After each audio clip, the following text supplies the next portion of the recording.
Hello students, in this sheet we have the topic variation of resistance with temperature.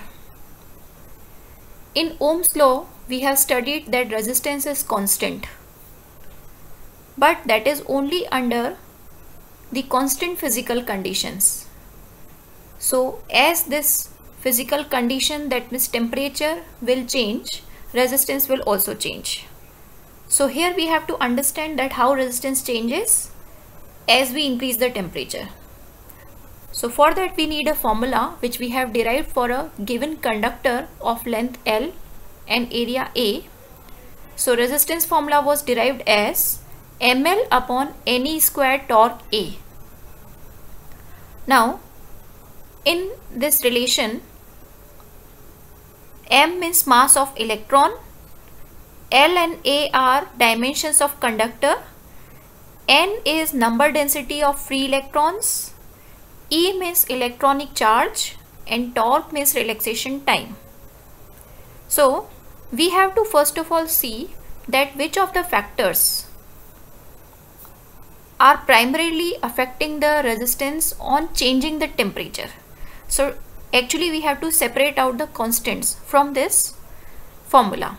So m is the mass of electron, L and A are dimensions of conductor, and E is the electronic charge. All these four things are constant. So if we remove these constant from this formula, so only N and torque are remaining in the denominator. So resistance is said to be proportional to 1 upon N torque. Why we are writing proportional? Because all the constants we have separated. Now we have to see that this resistance, this changes due to which factor, N or torque, for three categories: conductor, semiconductor and insulator. Let us start for the conductor first. Conductor is a material in which there are so many free electrons, and that's why it conducts, because the free electrons move here freely, move here and there freely inside the conductor. Now we have to see that as the temperature increases in the conductor, which factor will be affected out of N and torque. So the story is, as the temperature increases in the conductor, all the free electrons will get thermal energy, and because of this thermal energy they will get excited, so they will run here and there, and their collision will become now faster than before, and the relaxation time term will decrease. How does it decrease? The reason is, like the collision was taking place before in 4 seconds. Suppose one electron was accelerating for 4 seconds and after that it was colliding. And this relaxation time is the time before collision only. So as the temperature will increase, now because the collisions will take place faster, so now it may happen that the collision is now taking place in 3 seconds only, because there is lot of movement of electrons here and there, and that's why the relaxation time will decrease. Now we have to see this formula. As this torque decreases, resistance has to increase because they are inversely proportional. So as T increases, torque decreases, and that's why R increases. So this is the story about conductor. In the same manner, if we talk about the two more categories, that are semiconductor and insulator, the variation of resistance with temperature for these two categories is same. What is the difference? Insulator is the one in which there are no free electrons, that's why no conduction takes place. And semiconductor is the one, semi means half, so it is half conductor, that means under some conditions it may conduct. Now the difference between insulator and semiconductor lies in energy. In insulator, the energy required to make an electron free is very large so that it may conduct. So it is difficult in case of insulator. And in case of semiconductor, the energy required to make an electron free is small. So easily it may get free electrons and it may conduct after acquiring some energy. So overall, the insulator and semiconductor may come into the same category, that they both require energy so that they can avail or they can get some electrons free for conduction. So what happens as the temperature increases? Now thermal energy is available. That's why the more number of electrons will become free, and now the effect will come on N.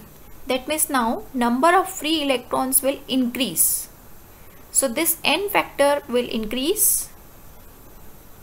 That's why the resistance has to decrease.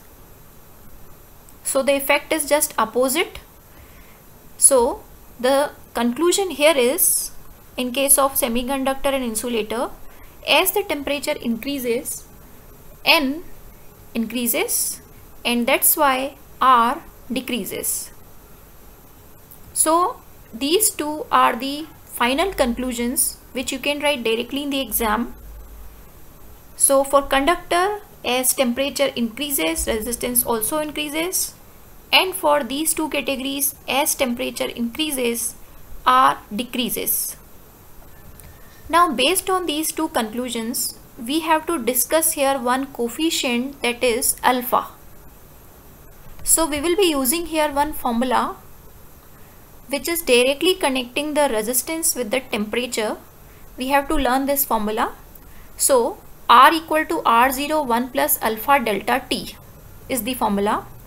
Suppose R0 is the old resistance, that means before increasing temperature, and R is the final resistance after increasing temperature, and delta T is the change of temperature, and alpha is one coefficient which is named as temperature resistance coefficient. Now we have to allot here a sign to this alpha based on this discussion. Alpha may be positive also or negative also for these categories. So the overall idea is, for conductor, as temperature increases, R also increases. So carefully see this formula. As temperature increases, resistance also has to increase, which is possible when here plus sign is there. That means alpha should be positive for conductor. Now just opposite to it, for semiconductor and insulator, as T increases, resistance decreases. So if we apply this formula, this is applicable for all the materials. As T increases, R has to decrease, which is possible when here minus sign appears, and that is possible when alpha itself is negative. So alpha is negative for semiconductor and insulator. So here we have concluded some points. Let us revise these points. For conductor, as temperature increases, torque decreases, so resistance increases.